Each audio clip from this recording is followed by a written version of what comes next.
Thưa Thánh của Chúa, bây giờ chúng ta cùng với nhau học lời của Ngài. Chẳng hay dương từng ọc khné dương riêngព្រះបន្ទូលជាមួយគ្នាព្រះបន្ទូលព្រះ Chúng ta học với nhau ở trong Ma-thi-ơ đoạn 7 câu 7. យើងមើលក្នុងម៉ាថាយចំពុក7ខ7 Đây là câu Kinh Thánh rất quen thuộc với chúng ta. នេះជាខគម្ពីរមួយដែលយើងស្ទាត់យើងធ្លាប់មើល Hầu hết chúng ta đã biết từ ngày mới tin Chúa. ពេលដែលយើងជឿព្រះអង្គយើងនឹងដឹងពីខនេះ Nhưng mà sáng hôm nay chúng ta nhờ cậy Chúa để hiểu được sâu hơn lời của Chúa dạy. ប៉ុន្តែយើងថ្ងៃនេះយើងនឹងមើលសារឡើងវិញហើយយើងនឹងឲ្យដឹងយល់អត្ថន័យចម្រៅកាន់តែយល់ច្បាស់ឡើង Chúa dạy chúng ta như thế này. và ព្រះបានបង្រៀនយើងដូចនេះ Hãy xin sẽ được, hãy tìm sẽ gặp, hãy gõ cửa sẽ mở cho các con. ពេលដែលយើងសុំនឹងបានពេលដែលគោះនឹងបើក Chúng ta cùng với nhau học qua đề tài là sự cầu nguyện sầu nhiệm. អត្ថន័យចំណងជើងយើងការអធិដ្ឋានទូលសូម Lời Chúa bảo chúng ta thứ nhất là hãy xin. ទី1ព្រះអង្គមានបន្ទូលថាយើងឲ្យត្រូវឲ្យយើងសុំ Sau đó hãy tìm. ហើយពីរយើងត្រូវតែរកស្វែងរក Và cuối cùng là hãy gõ. ហើយទី3យើងគោះ Và mỗi bước như vậy là chúng ta tiến sâu hơn trong sự cầu nguyện. មួយជំហានយើងឃើញថាមើលទៅស៊ីចម្រៅ Và nguyện Chúa cho chúng ta không ngừng ở lại bước hãy xin, nhưng mà sẽ tiến tới cái bước hãy gõ. យើងត្រូវតែក្នុង3ចំណុចនេះគឺមានសុំមានស្វែងរកហើយនឹងគោះ Trước nhất, hãy xin Chúa muốn dạy ta điều gì? ហើយព្រះបន្ទូលនេះនិយាយពីការសុំតើព្រះអង្គបង្រៀនយើងពីអ្វីខ្លះ Ý thứ nhất của hãy xin đó là lời cầu nguyện của một con trẻ ở trong Chúa Giêsu. ការសុំនេះដូចរបៀបដូចជាយើងនៅក្មេងម្នាក់ដែលនៅក្នុងព្រះយេស៊ូវ Một đứa bé mới vừa sinh ra thì nó luôn xin. ពេលកូនក្មេងម្នាក់បន្ទាប់តែកើតហើយនឹងចេះសុំវាមានតែការសុំ Nó không nói được. Đứa bé mới sinh ra không nói được. ពេលដែលវាកើតមកក្មេងកើតមកវាអត់ចេះនិយាយទេ Nhưng mà nó xin bằng cách là khóc. វាសុំរបៀបយំ Và khi nghe nó khóc thì mẹ biết liền là con xin cái gì. ពេលដែលវាយំយើងម្ដាយដឹងភ្លាមថាប្រហែលជា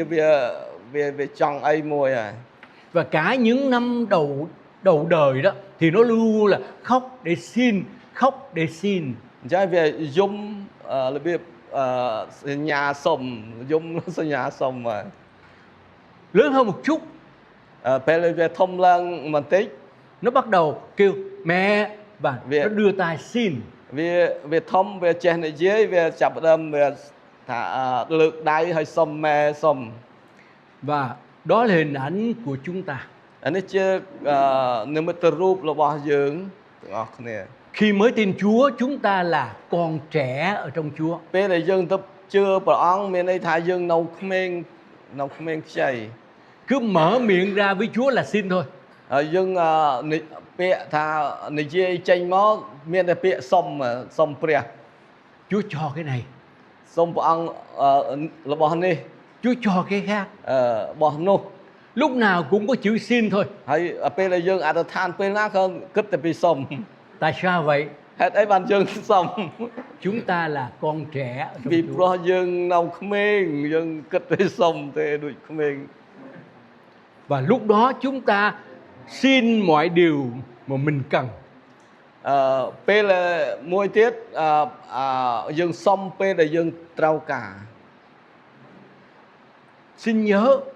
Chúa chỉ nghe chúng ta xin những điều chúng ta cần chứ không phải là điều chúng ta muốn. ពេលដែលយើងសុំព្រះអង្គដែលព្រះអង្គស្ដាប់លុះត្រាតែសុំអ្វីដែលស្របទៅតាមដែលយើងត្រូវការ Ồ, chúng ta muốn nhiều thứ lắm. ប៉ុន្តែយើងចង់ច្រើនមែនទែនយើងចង់ Nhưng mà Chúa chỉ cho điều chúng ta cần. ប៉ុន្តែព្រះអង្គប្រទានអ្វីដែលយើងតម្រូវការចាំបាច់បំផុត Ngài chỉ nghe điều chúng ta cần. ប៉ុន្តែព្រះអង្គចាំស្ដាប់តែអ្វីដែលយើងត្រូវការចាំបាច់ Ồ, một đứa bé nó thấy bố cạo râu. ពេលក្មេងម្នាក់ឃើញឪពុកកពុកមាត់ Nó nói bố cho con cạo râu với. ហើយក្មេងនោះក៏សុំថាពុកខ្ញុំសុំកពុកមាត់ខ្ញុំដែរ Bố từ chối. ឪពុកថាអូអត់អោយអត់អោយ Vì sao vậy? ហេតុអី Vì điều đó nó không cần. ពីព្រោះអានោះវាមិនចាំបាច់ទេព្រោះមិនទាន់ដោះផង Nó chưa có râu. មិនទាន់មានពុកមាត់ផង Đối với Chúa cũng vậy. ហើយដូចព្រះជាមួយនឹងយើងក៏អញ្ចឹងដែរ Ồ, chúng ta mới tin Chúa, chúng ta xin nhiều thứ lắm. ពេលដែលយើងទៅជឿព្រះអង្គយើងចិត្តទៅសុំមកចង់តែបាន Chúa ơi cho chiếc xe hơi. អូព្រះអង្គអើយសុំឡានមួយ Chúa nói chưa, con chưa cần. ហើយព្រះអង្គថាអូអត់បាន Chúa ơi cho con được làm quản nhiệm. ហើយសុំថាអូព្រះអង្គអើយឲ្យកូនធ្វើជាអ្នកដឹកនាំ Chúa nói chưa đâu con. អូព្រះអង្គថាអត់បានទេ Con còn là con trẻ mà. ពីព្រោះកូនជាកូនក្មេង Chúng ta có thể xin nhưng mà nhớ chỉ xin điều chúng ta cần chứ không phải là xin điều chúng ta muốn. យើងសុំដែលអ្វីដែលត្រូវចាំបាច់មិនមែនសុំដោយសារយើងចង់បាននោះទេ Và khi chúng ta xin điều chúng ta cần thì Chúa hứa sẽ được. ហើយបើសិនជាសុំដែលអ្វីដែលយើងចាំបាច់ត្រូវការនោះព្រះអង្គនឹងប្រទានឲ្យយើង Đó là điều tuyệt diệu. នេះហើយដែលជាការមួយល្អ Nhớ Chúa hứa chắc sẽ được. អញ្ចឹងហើយព្រះអង្គនឹងសន្យាថានឹងបានពិតប្រាកដ Vì Chúa yêu thương con trẻ. ពីព្រោះព្រះអង្គស្រឡាញ់កូន Chúa yêu thương chúng ta. ព្រោះព្រះអង្គស្រឡាញ់យើងទាំងអស់គ្នា Chúng ta thích cho con trẻ thế nào thì Chúa thích cho chúng ta như vậy. យើងស្រឡាញ់កូនក្មេងកូនយើងដូចម្ដេចព្រះអង្គក៏ស្រឡាញ់យើងដូច្នោះដែរ Và Chúa muốn mỗi tín hữu đều cầu xin với Ngài để Ngài ban cho. ព្រះអង្គចង់ឲ្យយើងទាំងអស់គ្នាសុំដល់ព្រះអង្គហើយព្រះអង្គនឹងប្រទានឲ្យ Rồi bước thứ hai mà Chúa muốn ta bước tới, ចំណុចទី hãy tìm sẽ gặp. 2ឲ្យរកនោះនឹងឃើញ Ồ, đây là một cái bước mà chúng ta phải bước tới để gần Chúa hơn. អញ្ចឹងហើយមានន័យថាជំហាននេះជំហានមានន័យថាជំហានមកនឹងគៀកទៅដល់ព្រះអង្គហើយនឹងធំជាងមិញ Hãy tìm là lời cầu nguyện của người tăng trưởng thuộc linh. សេចក្តីអធិដ្ឋានរកគឺជាស្វែងរកខាងឯព្រលឹងវិញ្ញាណ Một người đã lớn lên rồi thì lúc đó người đó mới tìm. ពេលដែលអ្នកនោះធំឡើងហើយបានពេលនោះអ្នកនោះនឹងដឹងថានឹងខំស្វែងរក Có một câu chuyện thật như thế này. មាននិយាយពាក្យពិតមួយ Một cô bé sinh ra thì bị sốt tê liệt và nằm một chỗ. មានស្ត្រីម្នាក់កើតមកនេះខូចមកជាហៀងខ្លួន Người mẹ phải ở suốt bên con để chăm sóc. ហើយម្ដាយនឹងថែរក្សារហូតពីព្រោះដើរអត់កើត Và ở một mình thì quá buồn cho nên cô bé rất là thích những con búp bê. ប៉ុន្តែនៅម្នាក់ឯងពិបាកចិត្តចង់បានតុក្កតាមួយ Giường của cô ta đầy búp bê hết. ហើយក្នុងក្រេនោះមានតុ តុក្កតាច្រើន chỉ búp bê là bạn thôi. មានតែតុក្កតានោះឲ្យធ្វើជាមិត្ត Khi cô bé lên 6 tuổi, ពេលដែលកូននោះបាន6ឆ្នាំ mẹ mới nói với cô bé thế này: ម្ដាយនិយាយជាមួយក្មេងនោះថា con gái ơi, Con- 6 năm qua mẹ ở bên con để lo cho con. 6ឆ្នាំកន្លងផុតម៉ែនៅជាមួយនឹងកូនរៀបចំថែរក្សាកូន Điều gì con muốn mẹ hết sức lo cho con. ពេលដែលកូនចង់អ្វីព្រះអង្គនឹងគាត់នឹងខំផ្ដល់ឲ្យគ្រប់ទាំងអស់ Nhưng mà 6 năm rồi mẹ không đi đâu được hết. ប៉ុន្តែ6ឆ្នាំនេះម្ដាយអត់បានទៅណាសោះ Bây giờ mẹ đề nghị với con: ប៉ុន្តែឥឡូវនេះម្ដាយនឹងពិចារណាជាមួយកូន con ở nhà với chị giúp việc, ហើយកូននៅផ្ទះត្រូវតែជួយការងារ mẹ sẽ đi du lịch vài tháng ហើយម្ដាយទៅទេសចរ và mẹ hứa với con một điều: ហើយម្ដាយនឹងសន្យាជាមួយកូនមួយចំណុច đi đến thành phố nào ទៅដល់ទីក្រុងណា mẹ đều mua một con búp bê tại nơi đó, mẹ gửi về cho con. ហើយទៅដល់កន្លែងដែលទេសចរនោះម្ដាយនឹងទិញដែលតុក្កតាផ្ញើមកឲ្យកូន Nghe có búp bê mới, កូនឮថាមានតុក្កតាថ្មី cô bé mừng quá. កូននោះក៏សង្ឃឹមសប្បាយ Mẹ ơi, mẹ đi đi và mẹ nhớ mua búp bê cho con nha. អញ្ចឹងម៉ែសុំទៅហើយនឹងកុំភ្លេចទិញតុក្កតាផ្ញើផង Và thế là bà mẹ đi. អញ្ចឹងហើយម្ដាយទៅ Cô bé ở nhà កូនតូចនោះនៅផ្ទះ nhận được búp bê. គាត់អបតុក្កតា Ồ, đẹp quá. ហើយគាត់ថាអូស្អាតណាស់ Búp bê nó lạ hơn búp bê mà cô có ở nhà.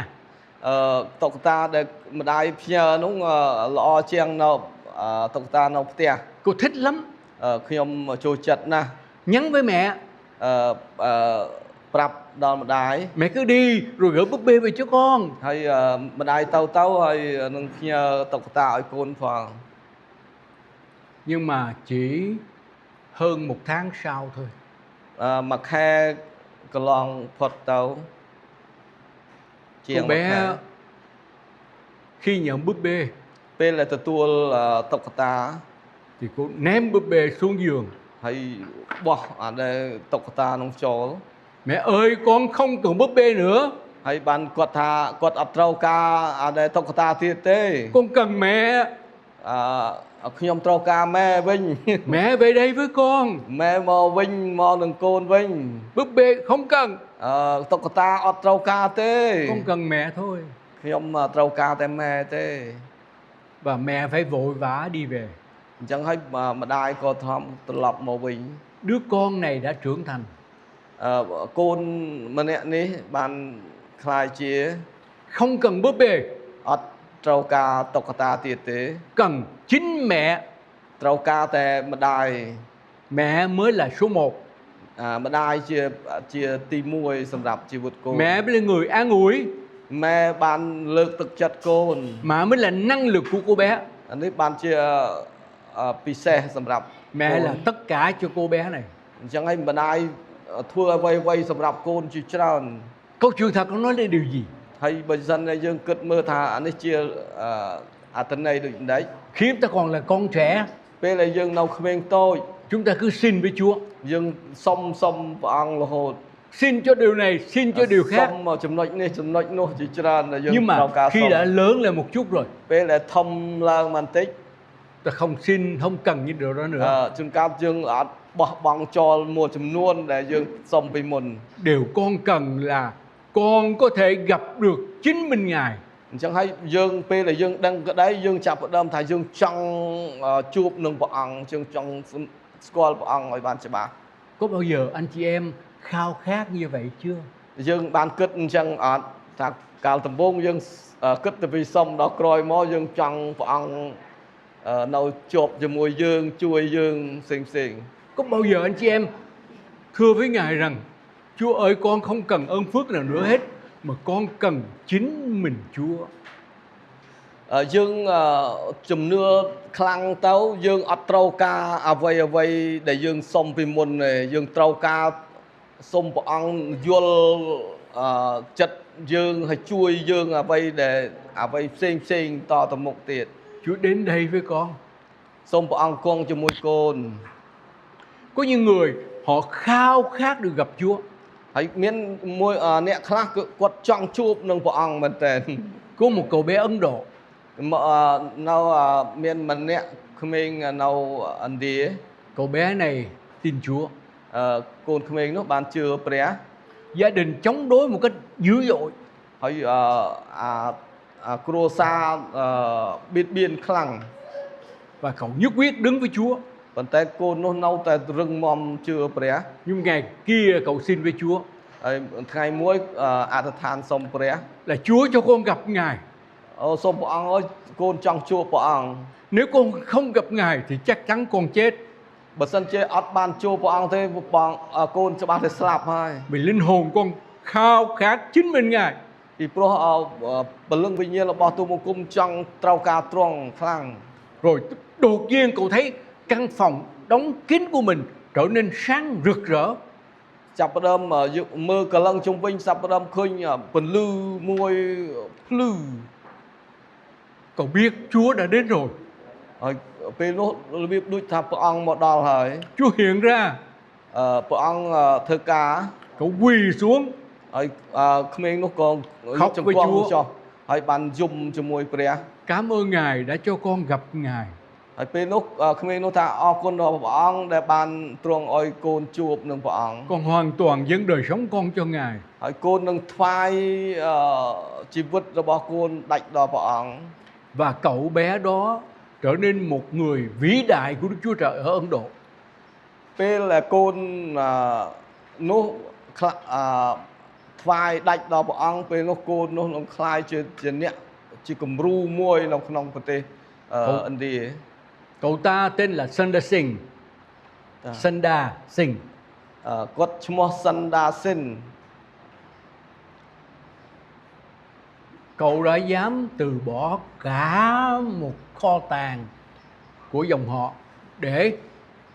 chỉ với chiếc áo đi truyền giảng cho đến chết. Quất bỏ băng cua xa bỏ băng ở vây tầng quất sọc chật tàu phơ ca sai đầm nâng pré. Người được gặp Chúa thì người đó trở nên diệu kỳ. Pê là nè na để chụp cho môi nâng pré cứ plek vì manu thầm đà. Người đó trở nên giống Chúa.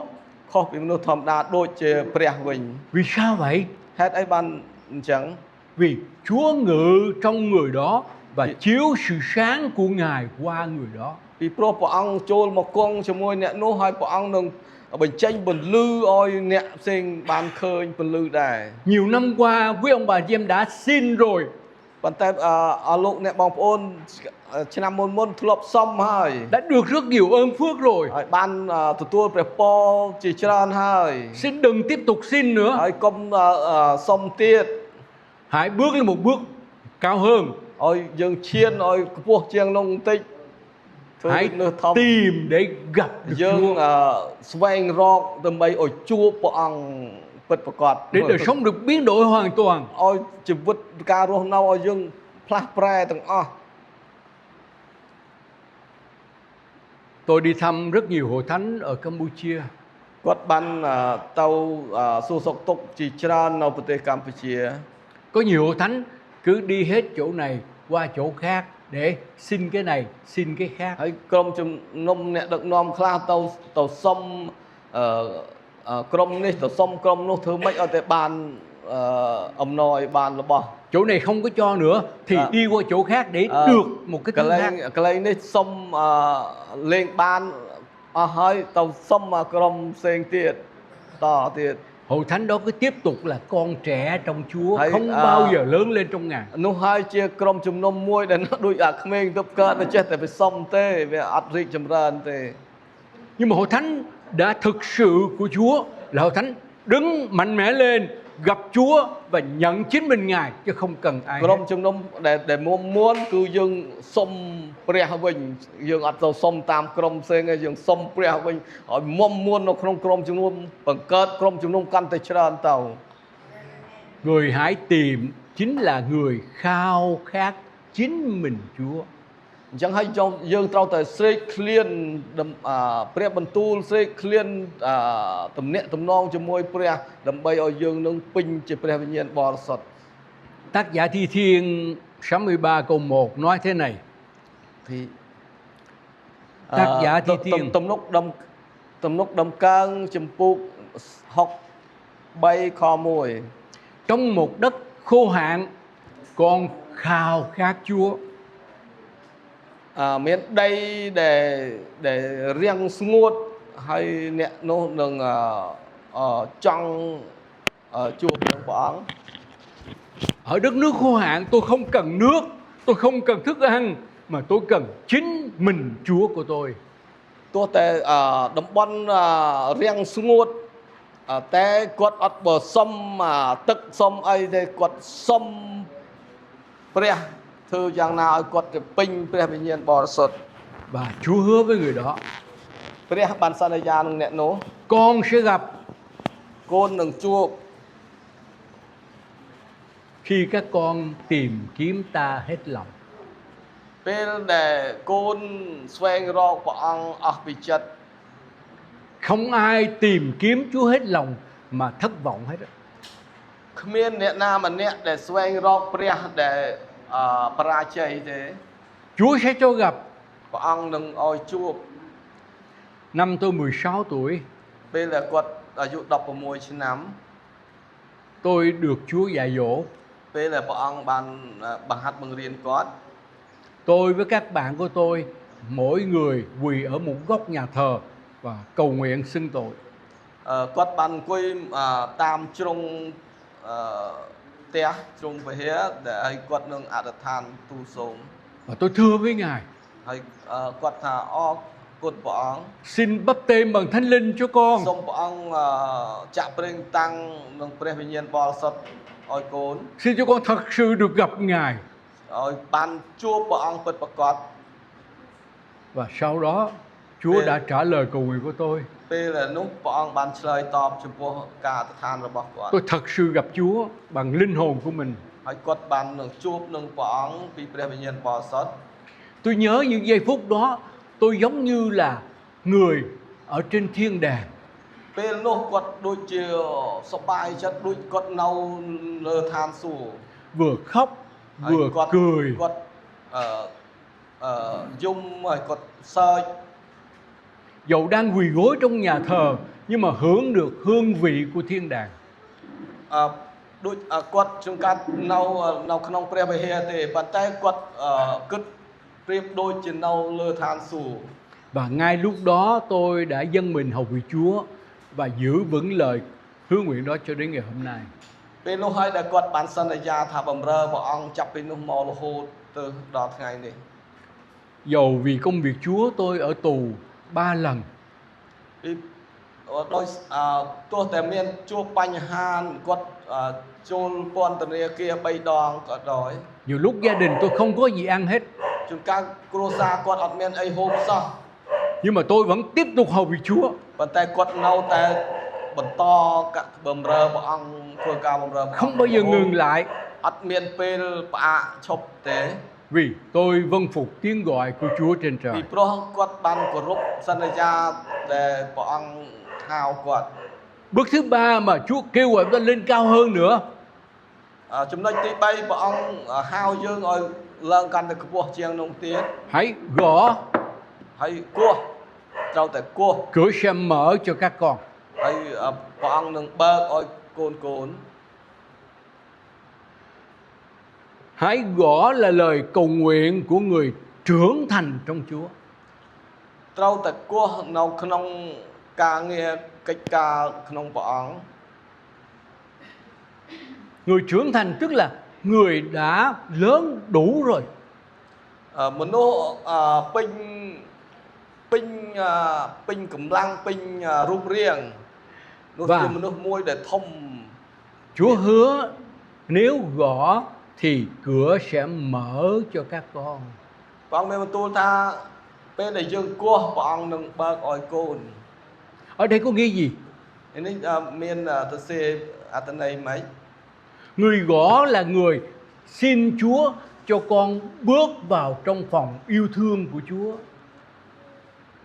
អ្នកដែលគោះគឺជាការមួយសុំឲ្យព្រះអង្គបើកដើម្បីឲ្យកូននឹង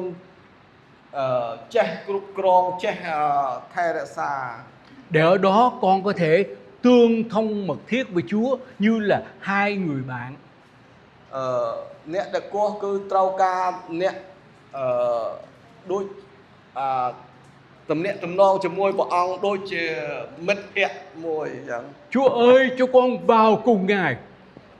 ព្រះអង្គអើយសូមឲ្យកូនចូលចំពោះព្រះអង្គ Được ngồi bên cạnh Ngài. នឹងអង្គុយក្បែរព្រះអង្គ Được trò chuyện với Ngài. នឹងអាចនិយាយជាមួយព្រះអង្គ Được tương thông mật thiết với Ngài. Tương thông mật thiết với Ngài. Tương thông, giao thông mật thiết với Chúa. របៀបដូចថាយើងបានស្និទ្ធស្នាលឲ្យគៀកនឹងព្រះអង្គ Và đó là bước cao rất là tuyệt diệu mà Chúa muốn chúng ta bước tới. នេះហើយជាកម្ពស់កាន់តែខ្ពស់ទៅលើសពីស្វែងរក Tôi có thể gặp Chúa ពេលដែលយើងជួបព្រះអង្គ nhưng mà nhìn Ngài qua cửa sổ. មើលទៅពង្អួច Chúa ở trong kia, ព្រះអង្គនៅខាងនោះ tôi đứng ngoài này. យើងនៅខាងនេះ Có thể gặp Ngài ពេលអាចនឹងជួបព្រះអង្គ nhưng mà không thể tương thông mật thiết với Ngài. ប៉ុន្តែយើងអត់បានស្និទ្ធស្នាលជាមួយនឹងព្រះ Cho đến khi tôi gõ cửa, ពេលដែលយើងគោះទ្វារ Chúa ơi mở ra cho con សូមព្រះអង្គនឹងបើកទ្វារឲ្យកូន để con bước vào với Ngài. ឲ្យកូនបានបើកចូលទៅចំពោះព្រះ Và lúc đó chúng ta sẽ hưởng được hương vị của thiên đàng ngay trên đất này. នោះហើយដែលបានទទួលអ្វីដែលពីព្រះអង្គហើយយើងនឹងបានទៅពរជាច្រើន Tại sao có rất nhiều người theo Chúa rồi bỏ Chúa? ជួនកាលអ្នកខ្លះជឿព្រះអង្គហើយជួនកាលចោលព្រះអង្គវិញទៅ Theo Chúa rồi yếu đuối dần. ហើយពេលដែលជឿព្រះអង្គបានតាមព្រះអង្គយូរយូរកាន់តែខ្សោយទៅ Vì họ là những con trẻ trong Chúa. ពីព្រោះហេតុអីបានចោលព្រះអង្គពីព្រោះគាត់ដូចជាកូនក្មេងដែលទៅកើតសុំគិតពីសុំ Cứ xin. គិតតែពីសុំ Rồi một lúc nào đó Chúa không cho nữa thì bỏ Chúa liền. ពេលដែលព្រះអង្គអត់លេងឲ្យចោលព្រះអង្គ Họ không lớn lên. ហើយគាត់អត់ធំឡើង Họ chưa bao giờ gặp được Chúa. ហើយគាត់អត់អាចបានជួបនឹងព្រះអង្គទេ Họ chưa bao giờ được Chúa ngự vào trong lòng. អត់ព្រះអង្គអត់អាចគង់នៅក្នុងចិត្តគេ Rồi chính họ cũng không bao giờ gõ cửa để được vào ở với Chúa. ហើយគាត់គិតតែទៅសុំទេគាត់អត់បានគោះដើម្បីឲ្យព្រះអង្គបើកទទួលព្រមទេ Bây giờ quý ông bà chị em nhìn lại đời sống mình. យើងបានមើលក្នុងបច្ចារណានៅក្នុងចិត្តរបស់យើង Quý ông bà chị em đang ở bước nào? ការរស់នៅរបស់យើង Hãy xin. Hãy xin. យើងត្រូវតែសុំ Hay là đang bước thứ hai là hãy tìm. យើងនៅឥឡូវនេះយើងនៅចំណុចណានៅចំណុចសុំឬនៅចំណុចគោះ Chúa muốn chúng ta đều bước đến bước thứ ba, hãy gõ. ចំណុចទី3គឺយើងចង់ធំបំផុតគឺគោះ Cửa sẽ mở cho các con. បើកឲ្យយើងបានទៅជាមួយនឹងព្រះអង្គ Bây giờ nguyện Chúa giúp đỡ chúng ta សូមឲ្យព្រះអង្គជួយដល់យើង nhận biết mình đang ở trong bước nào. យើងទទួលស្គាល់ថាយើងនៅចំណុចណាចំណុចទី1ទី2ទី3 Vẫn đang ở trong bước hãy xin phải không?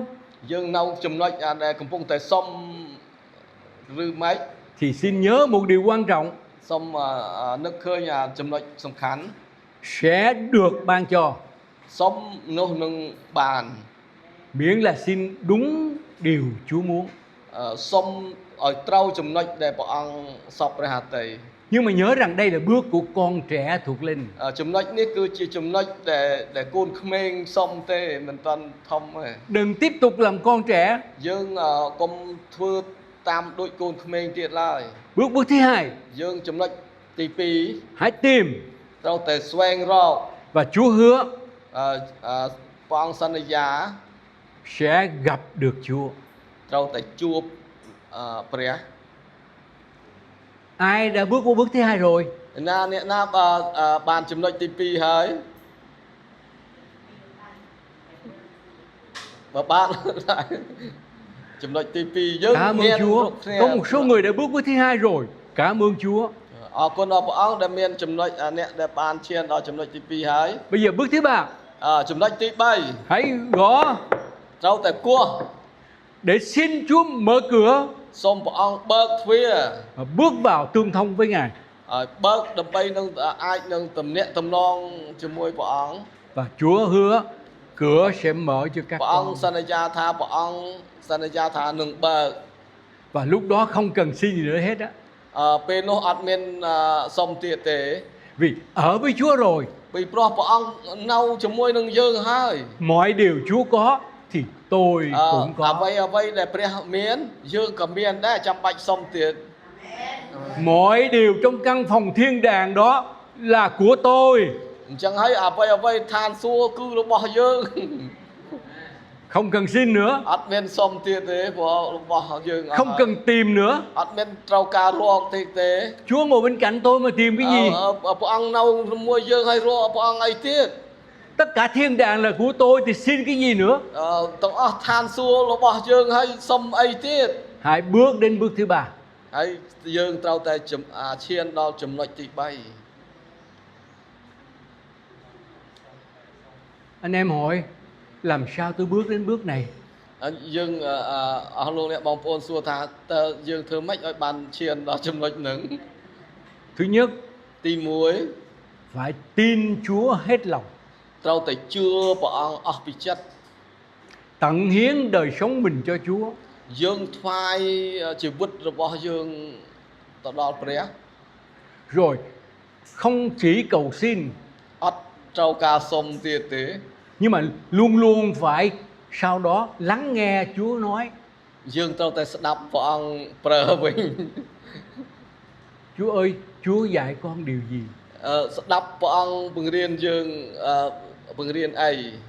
Samuel thưa với Chúa, សាំយូអែល xin Chúa phán, សូមព្រះអង្គមានបន្ទូល kẻ tôi tớ của Chúa đang nghe. ទូបង្គំជាអ្នកបម្រើព្រះអង្គកំពុងតែស្ដាប់ Rồi Chúa nói với ông, ព្រះបានមានបន្ទូលទៅគាត់ថា ông lắng nghe, កូនត្រូវតែប្រុងស្ដាប់ ông trưởng thành trong Chúa, ជឿថា trưởng thành lớn lên ở trong Chúa. នឹងធំធាត់ឡើងនៅក្នុងព្រះ Còn chúng ta thì không phải như vậy. យើងអត់ដូចនេះទេ Chúng ta cầu nguyện với Chúa, យើងអធិដ្ឋានជំនួសព្រះ cho con cái này, cho con cái kia. អូសូមព្រះអង្គប្រទានអោយនេះមករបស់នោះ Nhân danh Chúa Jesus Christ, Amen. យើងយ៉ាន់លើកនាមព្រះយេស៊ូវគ្រីស្ទអាមែន Không cần nghe Chúa nói gì cả, អត់ប្រចាំស្ដាប់ព្រះអង្គប្រើសោះគិតតែវិសុំ chỉ xin thôi. ទៅគិតតែវិសុំ Chúng ta vẫn là con trẻ, យើងនៅខូនក្មេង lắng nghe Chúa nói. យើងបើយើងធំធាត់យើងធំយើងត្រូវតែត្រៀមខ្លួនស្ដាប់ព្រះអង្គ Đừng xin nữa, កុំសុំទៀត cho con được gặp Ngài. សូមព្រះអង្គឲ្យកូនជួបនឹងព្រះអង្គវិញ Con không cần gì hết, ខ្ញុំអត់ត្រូវការអីសោះ con cần chính mình Chúa thôi. កូនត្រូវការតែព្រះអង្គមួយអង្គគាត់ Đó là người đi vào bước thứ hai. នេះហើយជាចំណុចទី Người vào bước thứ ba 2ចំណុចទី là khi sống một đời sống thánh khiết. 3ពេលដែលយើងរស់នៅដោយបរិសុទ្ធ Với người đó với Chúa có sự yêu thương mật thiết. យើងនឹងព្រះអង្គនៅជាមួយគ្នាជាប់ជានិច្ច Người đó biết rằng mình ở trong Chúa và Chúa ở trong mình. យើងដឹងថាយើងនៅក្នុងព្រះអង្គនៅក្នុងយើង Và lúc đó người đó Vì- sẽ như là người gõ cánh cửa của Chúa. ពេលនោះហើយអ្នកនោះហើយប្រៀបដូចជាអ្នកដែលកំពុងតែគោះទ្វារដើម្បីឲ្យព្រះអង្គបើក Có con không cần bất cứ điều gì. កូនអត់ត្រូវការអីទាំងអស់ Con chỉ cần ở bên Chúa, កូនត្រូវការតែព្រះអង្គមួយអង្គគត់ được tương thông với Ngài. ហើយបានរស់នៅជាមួយព្រះអង្គ Xin Chúa giúp con. ហើយសូមព្រះអង្គជួយកូន Và bây giờ chúng ta được Chúa gọi tiếp tục xin, tiếp tục tìm, tiếp tục gõ. ព្រះអង្គមានបន្ទូលក្នុងព្រះបន្ទូលនេះបើសិនជាយើងនៅត្រៀមខ្លួនក្នុងការសុំហើយយើងនៅតែស្វែងរកហើយយើងនៅតែគោះ Để càng lúc càng sâu nhiệm hơn trong sự cầu nguyện. ហើយយើងនឹងបានយល់ដឹងពីស៊ីជម្រៅកាន់តែខ្លាំង Để chúng ta được nhận lãnh ơn phước từ Chúa. ពេលដែលយើងស្វែងយល់ច្បាស់ពីព្រះហត្ថីព្រះអង្គហើយយើងនឹងទទួលដូចជាកដោដូចជាអំណោយពីព្រះមក Được gặp gỡ Chúa បានជួបនឹងព្រះអង្គ và được thông công với Chúa. បានរស់នៅពិភាក្សាជាមួយព្រះ Ai chưa đến bước thứ ba, cầu nguyện với Chúa để xin Ngài cho đến bước thứ ba. បើសិនជាណាមិនទាន់បានដល់ចំណុចទី3យើងសុំយើងឲ្យអធិដ្ឋានឲ្យសុំព្រះអង្គប្រើយើងបង្រៀនយើងឲ្យយើងយល់ដើម្បីឈានដល់ចំណុចទី3 Để thấy đời sống theo Chúa phước hạnh vô cùng. ហើយយើងរស់នៅជាមួយព្រះអង្គយើងនឹងមានអំណរយើងនឹងមានសេចក្តីសុខជាមួយនឹងព្រះ Và lúc đó chúng ta mới hưởng được hương vị thiên đàng ngay trên những ngày trên đất này. ហើយនោះហើយបានចាប់ផ្ដើមយើងមានព្រះពរហើយយើងមានអ្វីដែលនៅឋានសួគ៌ហើយនឹងផែនដីដែរ Chúa muốn đưa anh chị em vào bước cuối cùng này. ព្រះចង់ឲ្យយើងឈានលោកអ្នកបងប្អូនឈានដល់ចំណុចទី3ចំណុចហ្នឹង Những vấn đề quan trọng là anh chị em có muốn hay không. សំខាន់ជាងគេអស់លោកអ្នកបងប្អូនយល់ព្រមទទួលចំណុចទី3នឹងឬអត់ Muốn thì phải ăn năn với Chúa để thực hiện. បើសិនជាយើងយល់ព្រមយើងនឹងលន់តួហើយយើងនឹងសុំព្រះអង្គយើងនឹងគោះឲ្យព្រះអង្គបើកទ្វារខ្វក់ព្រះអង្គនៅក្នុងយើងគ្រប់គ្រាន់ទាំងអស់បាច់សុំ